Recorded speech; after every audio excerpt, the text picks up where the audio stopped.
Assalaamu alaikum warahmatullahi wabarakatuh. Kabajamtootaa fi hordoftoota daawwattoota Yoona Shamaar Kafoonii jirtu ijoollee Oromoo qaqqaalii fi gaggaarii bakkuma jirtanitti nagayaa fi jaalalli kabajaan isin haa qaqqabu. Akkam nagaa jirtu walirraa babbannee jirtanii keessattuu faaxochi warra mana madaamii keessa dalagdan akka hojiin akkam isin godhe irraa haftanii inshaallah abshiruu guyyaa tokko ni boqattanii. Hundi keenya rabbiin nu halaafisu isiniin jedha. Faaxochi yemadam qimamochi jette ijoolleen akkasii abdii horadhaa inshaallah hara dadhabdan borutti aragalfattanii isiniin jechuu barbaada. Egaa har'a viidiyoo barumsa qabdi jedhee yaadu wayii qabadhee dhufe inshaallah akka irraa barumsa argattananis abdii qaba. Akkasuma warri maatii kiyyaa faaraa taatan maatii naaf ta'aa, warri maatii kiyya taatan bukkee nagaannee hidhanii isiniin jechuu barbaada. Ilmaan Oromoo qaqqaalii viidiyochi sunis haala piraankitiin ergaa of keessaa qabdi. Hammadumaa akka dhageeffattan abdii qaba. Maal yoo jettanii karaa iimeelatiin jechuudha. Gama iimeelatiin natti bilbilanii natti jalqaba miseejii na ergan. Miseejii na erganii sapiraayiz yaani koongiraaguleeshin baga gammaddii telefoon iPhone Pro Max si dhufe minhaamin jedhanii waa hedduutu akkanatti barreessanii asirra iskiriinii gubbaasaniif kaayaa wanti isaa jechuudha. Yaani iskiriinshoot godhee jira. Kajarri natti barreessan jechuudha. Akkasuma kajarri natti bilbilaa turan. Miseejii jira hundayyuu jira ni kaayaa ni ilaaltanii. Inna karaa gama iimeelitiin jechuudha. Gama iimeelii kiyyaatiin koongiraaguleeshin iPhone Pro Max si dhufe yookaan iPhone Pro Max dhanaan jedha yookaan mallaqa diraama biyya kanaa jechuudha. Diraama Dubaay qarshii kuma shanii meeqanaan jedhan raafadhee jiru wallaahi. Inna akkasitti natti barreessaa turanii natti bilbilanii sagalee na erganii ani sagalee san immoo gama seenee dhageeffadhuun illee hin barre ofirraa itti dhiisee bilbilallee irraa hin kaafne akkasitti ilaaleetumaan na ajaa'ibe. Sila namni osoo hin dalagne yookaan mootii osoo nama hin beekne akkamitti namni sapiraayiz nama godha waan jettu wayii sammuu kiyya keessatti yaade akkanumatti ofirraa itti dhiisee eegasii jarri hahammeessitee miseejii na ergitii natti bilbiltii achi booda wanti kuusaa akkami jedhee abbaa manaa kiyya gaafadhe. Akkana jechuun banee itti agarsiise miseejii san banee itti agarsiise. Himuudhaan itti bilbilee itti mul'ise iskiriinshoot godhee itti ergee Allah akkanatti uummanni wal nyaataa jira meeti quban qabdu naan jedhee achi garuu amma dura dhagee jira hin dagadhe ergasii yaadadhe akkasii lakkaa jedhee yaadadhe akkasii isiniin jedha. Maal jechuu barbaade akkas namaan jedhanii waa meeqa nama barreessanii waa meeqa sagalee yookaan isitti bilbilanii mallaqa ganaa galchii jedhanii ergasii mootiyyuu mallaqa san gaafate galchite bilbila sirraa hin kaasan yookaan sirraa cufatan maali jedhanii akkasii uummanni wal nyaataa jira jedhanii yoo akka carraa ta'ee wanti akkanaa kun isin qunname jechuudha. An gaafa dhageeffadhu san guutuu hin dhageeffanne yuutuubii namarratti irra dhageera garuu yuutuubii namarra dhagee jira garuu guutuu isaa hin dhageeffanne wanti akkanaa kun lakkaa qaatuma jira gama biyya keenya illee ni jiraayyuu biyyuma keenya keessaayyuu jechuudha.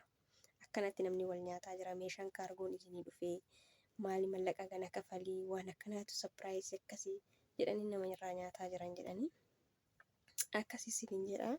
Akka carraa ta'e wanni akkanaa kun yoo isin qunname akka of eeggannoo gootanii isiniin jechuu barbaada.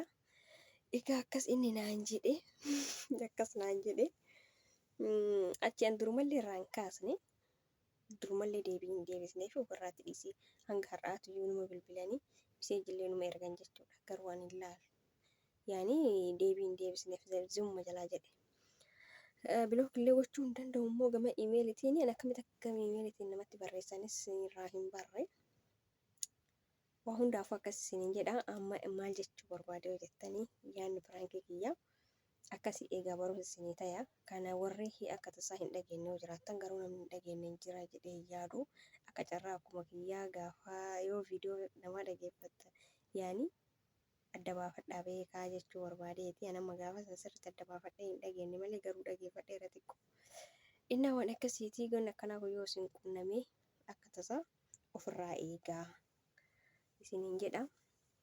Amma ani maal jechuun barbaade isiniif fakkaate abbaa manaa kiyyaatitti bilbilee hin dhageera itti meeraa miire natti bilbilanii jedhaan yeroo hundaayyuu natti bilbilanii iPhone Pro Max sii kenninaa siif dhufee kennaadha kennaa ramadaana iidaati. Kanaafuu jalqaba diraama 500 kafalinaan jedhanii diraama 500 san kafalee jira jedhaanii ni waan inni naan jedhu walumaan laallaa hangaafas immoo ijoonni waan akkasii kan ofirraa dhiisii ilaalin naan jedhe achumaan dhiise garuu amma isuma biraankii gochuudhaaf akkasuma immoo yoo namni akka tasaa wanti jedhe jiraate irrallee akka barattaniifini isiniin jedha. Mee waan inni naan jedhu walumaan laallaa itti bilbila lafaan turaan viidiyoo kana isa dhumaa jechuudha.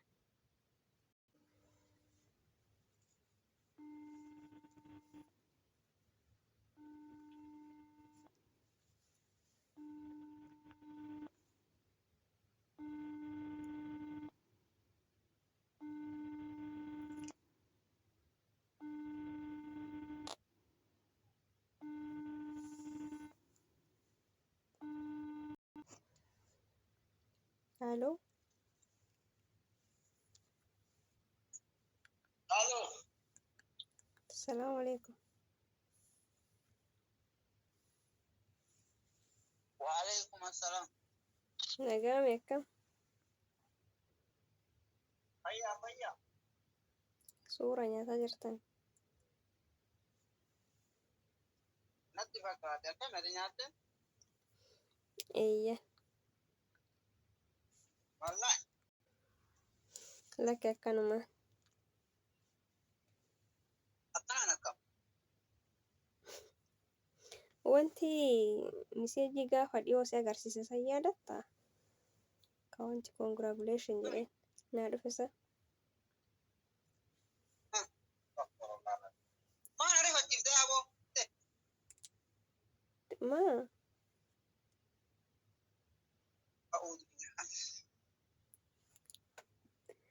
Bar waan siin jedhu waan biraas seeteet. Ayyee. Miseejii gaafa dhiyoo naa walaa waan biraan seeni qoqa sitti maara. Miseejii gaafa dhiyoo naa dhufte sanii si agarsiise san jechuudha. iPhone Pro Max boru naa dhufu wajjin hin gammadin.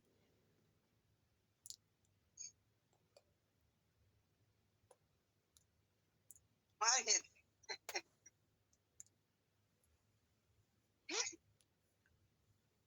Maa kana? Maashaallah. Meeshaa aayee walaboo. Maashaallah. Mabruuk. Maa kolfita reema? Haa kolfituufi? Allah baarik fiik. Ani waan biraas yaa dheerifadhe walla bila maaluma natti ati naan jennaan. An gammachuu qaata gammadaa barsaniifi. Machuu akkana namatti himanii reetu mata eenyu? Kam namatti marre? Dafanii namatti himan. Jechuun kaati gaafa dhiyoo wanti kun hin ta'u wanti ilaalinaan hin jenne rafagaadhu naan jettee misaniif sodaataa sitti maara dura fudhadheetuma sitti hima jedhee amma eegas egaa yookaan waan hin baay'ee gammadee faana hojii gammadduuf. Wajji gammada yoo harka ga'eetti wajji gammada malee harka ga'eetti wajji. Bakka boronaa dhufa birrii 500 kafalee diraama 500. Allah. Utama waan.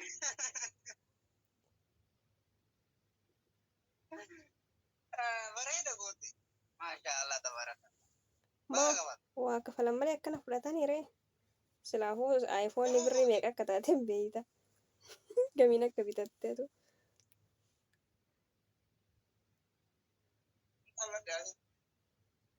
Hin qalladdaa gami dhugumaaf jedhaa jira.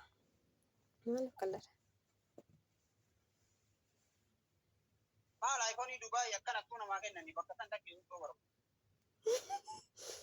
Jaruma ta'innaayyuu jaruma ta'uun oolu warra humti akkasitti natti jechuun an dura dhiisee beektaa amma manatti bilbilanii miseejii na erganii jechuun bakka diraamni 500 hagam geettire argadhee yoo argachuu baadhe carraa mokkora jedheetuma Mashallah. tam akka ta'eetisa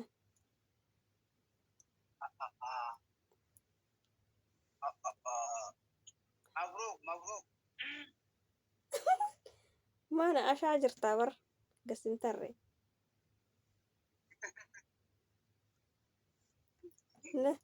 natti na hassaduu keeti na waanyuu keetisa akkana iPhone hin qaban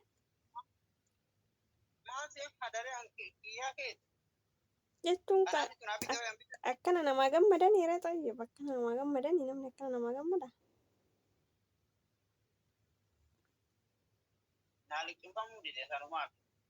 akkam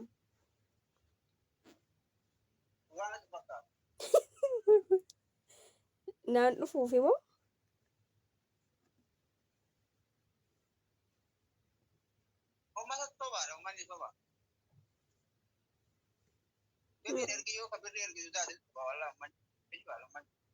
ergeef kaa birrii laazim erginaan jedhani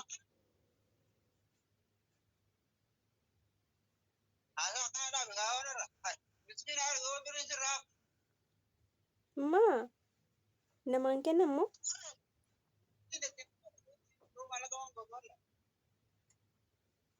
namni mallaqa maal godhu waan godhu maal wallaala jetteeti kaa mana kushiinaa arabaa keessa dhaabatanii dalaganii waan godhan wallaalanii mallaqa wayifuu dhaabatanii wayifuu miilli nama dhukkubdi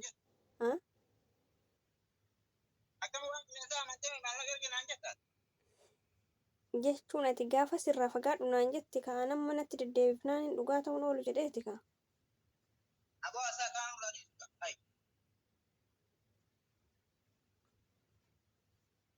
kalas birrii deeffadhaash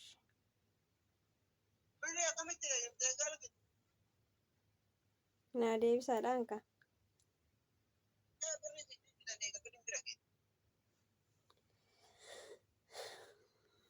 hundaafuu diini ramadaana baatiin soomana piraankiis godha jedheeti gadisi taruu didesu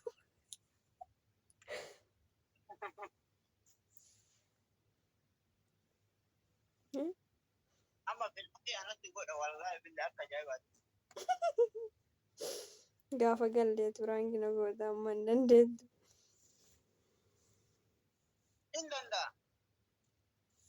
hayye narraa kafaladhu rakkoo miti